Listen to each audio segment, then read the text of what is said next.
1 Kings 17. Now Elijah the Tishbite of Tishbe in Gilead said to Ahab, As the Lord the God of Israel lives, before whom I stand, there shall be neither dew nor rain these years, except by my word.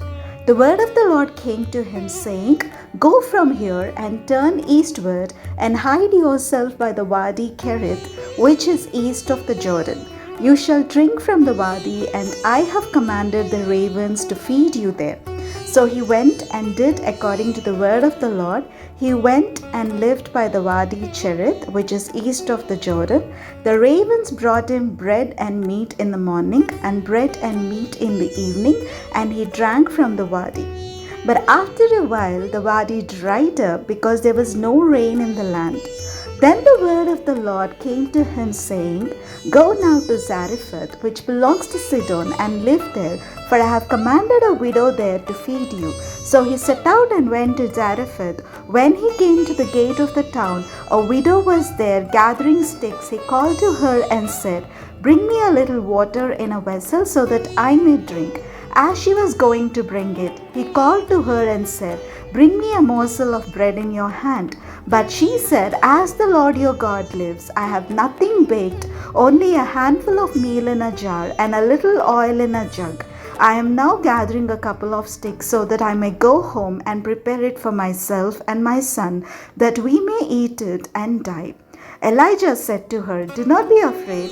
Go and do as you have said. But first make me a little cake of it and bring it to me, and afterwards make something for yourself and your son. For thus says the Lord, the God of Israel, the jar of meal will not be emptied, and the jug of oil will not fail, until the day that the Lord sends rain on the earth.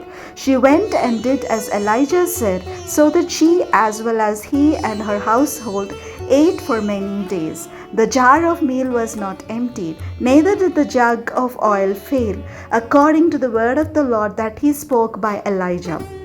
After this, the son of the woman, the mistress of the house, became ill. His illness was so severe that there was no breath left in him. She then said to Elijah, What have you against me, O man of God? You have come to me to bring my sin to remembrance and to cause the death of my son. But he said to her, Give me your son. He took him from her bosom, carried him up into the upper chamber where he was lodging, and laid him on his own bed. He cried out to the Lord, O Lord my God, have you brought calamity even upon the widow with whom I am staying by killing her son? Then he stretched himself upon the child 3 times and cried out to the Lord, O Lord my God, let this child's life come into him again. The Lord listened to the voice of Elijah. The life of the child came into him again, and he revived. Elijah took the child, brought him down from the upper chamber into the house, and gave him to his mother. Then Elijah said, See, your son is alive. So the woman said to Elijah, Now I know that you are a man of God, and that the word of the Lord in your mouth is truth. 1 Kings 18. After many days the word of the Lord came to Elijah in the 3rd year of the drought, saying, Go present yourself to Ahab, I will send rain on the earth. So Elijah went to present himself to Ahab. The famine was severe in Samaria. Ahab summoned Obadiah, who was in charge of the palace. Now Obadiah revered the Lord greatly. When Jezebel was killing off the prophets of the Lord, Obadiah took 100 prophets, hid them 50 to a cave, and provided them with bread and water. Then Ahab said to Obadiah, Go through the land to all the springs of water and to all the wadis. Perhaps we may find grass to keep the horses and mules alive and not lose some of the animals. So they divided the land between them to pass through it. Ahab went in one direction by himself, and Obadiah went in another direction by himself.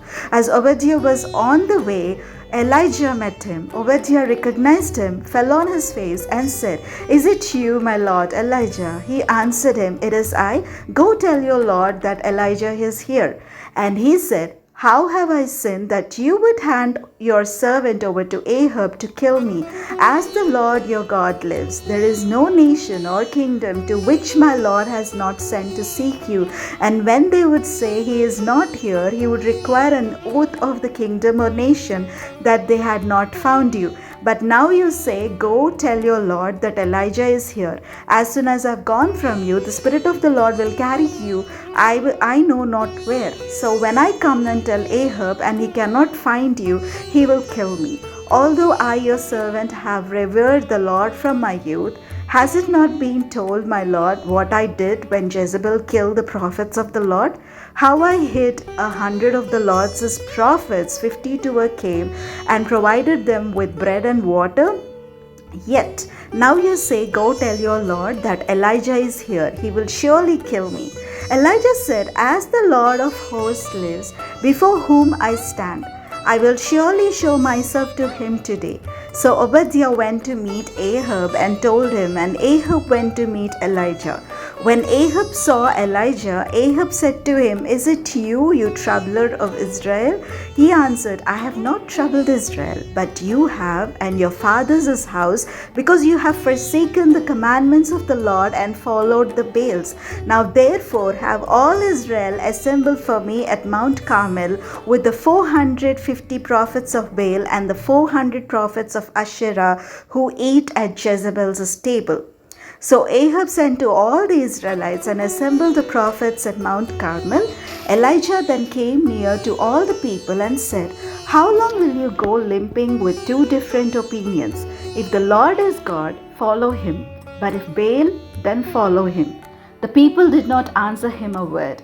Then Elijah said to the people, I, even I only, am left a prophet of the Lord, but Baal's prophets number 450.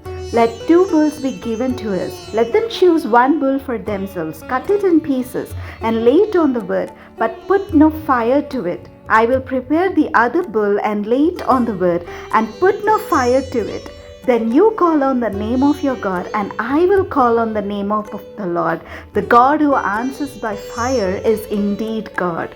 All the people answered, Well spoken. Then Elijah said to the prophets of Baal, Choose for yourselves 1 bull and prepare it first, for you are many. Then call on the name of your God, but put no fire to it. So they took the bull that was given them, prepared it, and called on the name of Baal from morning until noon, crying, O Baal, answer us. But there was no voice and no answer. They limped about the altar that they had made. At noon Elijah mocked them, saying, Cry aloud, surely he is a god. Either he is meditating, or he has wandered away, or he is on a journey, or perhaps he is asleep and must be awakened. Then they cried aloud, and as was their custom, they cut themselves with swords and lances until the blood gushed out over them. As midday passed, they raved on until the time of the offering of the oblation, but there was no voice, no answer, and no response. Then Elijah said to all the people, Come closer to me. And all the people came closer to him. First he repaired the altar of the Lord that had been thrown down. Elijah took 12 stones, according to the number of the tribes of the sons of Jacob, to whom the word of the Lord came, saying, Israel shall be your name. With the stones he built an altar in the name of the Lord. Then he made a trench around the altar, large enough to contain 2 measures of seed. Next he put the wood in order, cut the bull in pieces, and laid it on the wood. He said, Fill 4 jars with water and pour it on the burnt offering and on the wood. Then he said, Do it a second time. And they did it a second time. Again he said, Do it a third time. And they did it a third time. So that the water ran all around the altar and filled the trench also with water. At the time of the offering of the oblation, the prophet Elijah came near and said, O Lord, God of Abraham, Isaac, and Israel, let it be known this day that you are God in Israel, and that I am your servant, and that I have done all these things at your bidding. Answer me, O Lord, answer me, so that this people may know that you, O Lord, are God, and that you have turned their back turned their hearts back. Then the fire of the Lord fell and consumed the burnt offering, the wood, the stones, and the dust, and even licked up the water that was in the trench. When all the people saw it, they fell on their faces and said, "The Lord indeed is God. The Lord indeed is God." Elijah said to them, "Seize the prophets of Baal, do not let one of them escape." Then they seized them, and Elijah brought them down to the Wadi Kishon and killed them there. Elijah said to Ahab, "Go up, eat and drink, for there is a sound of rushing rain." So Ahab went up to eat and to drink. Elijah went up to the top of Carmel. There he bowed himself down upon the earth and put his face between his knees. He said to his servant, "Go up now, look toward the sea." He went up and looked and said, "There is nothing." Then he said, "Go again 7 times. At the 7th time he said, "Look, a little cloud, no bigger than a person's hand, is rising out of the sea." Then he said, "Go say to Ahab, harness your chariot and go down before the rain stops you." In a little while the heavens grew black with clouds and wind. There was a heavy rain.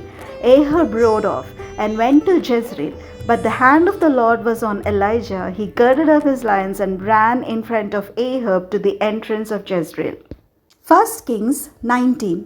Ahab told Jezebel all that Elijah had done and how he had killed all the prophets with the sword. Then Jezebel sent a messenger to Elijah, saying, "So may the gods do to me, and more also, if I do not make your life like the life of one of them by this time tomorrow." Then he was afraid. He got up and fled for his life and came to Beersheba, which belongs to Judah. He left his servant there, but he himself went a day's journey into the wilderness and came and sat down under a solitary broom tree. He asked that he might die. "It is enough now, O Lord, take away my life, for I am no better than my ancestors." Then he lay down under the broom tree and fell asleep. Suddenly an angel touched him and said to him, "Get up and eat." He looked, and there at his head was a cake baked on hot stones and a jar of water. He ate and drank and lay down again. The angel of the Lord came a second time, touched him, and said, "Get up and eat, otherwise the journey will be too much for you." He got up and ate and drank.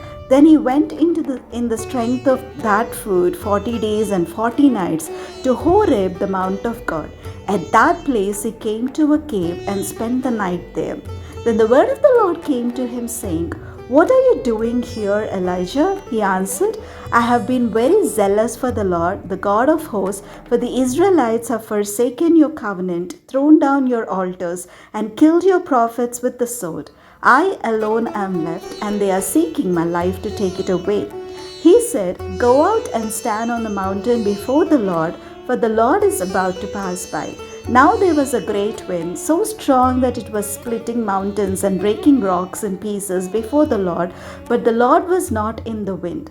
And after the wind, an earthquake, but the Lord was not in the earthquake. And after the earthquake, a fire, but the Lord was not in the fire. And after the fire, a sound of sheer silence.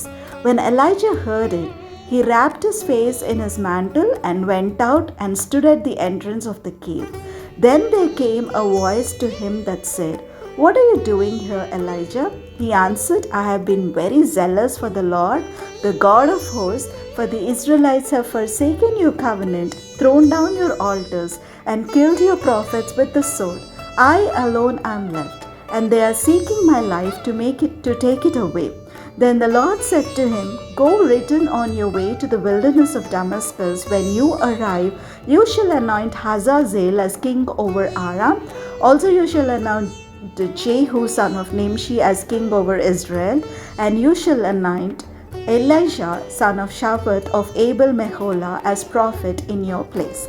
Whoever escapes from the sword of Hazael, Jehu shall kill, and whoever escapes from the sword of Jehu, Elisha shall kill. Yet I will leave 7,000 in Israel, all the knees that have not bowed to Baal, and every mouth that has not kissed him."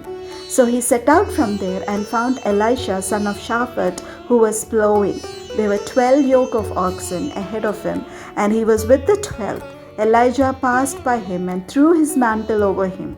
He left the oxen, ran after Elijah, and said, "Let me kiss my father and my mother, and then I will follow you."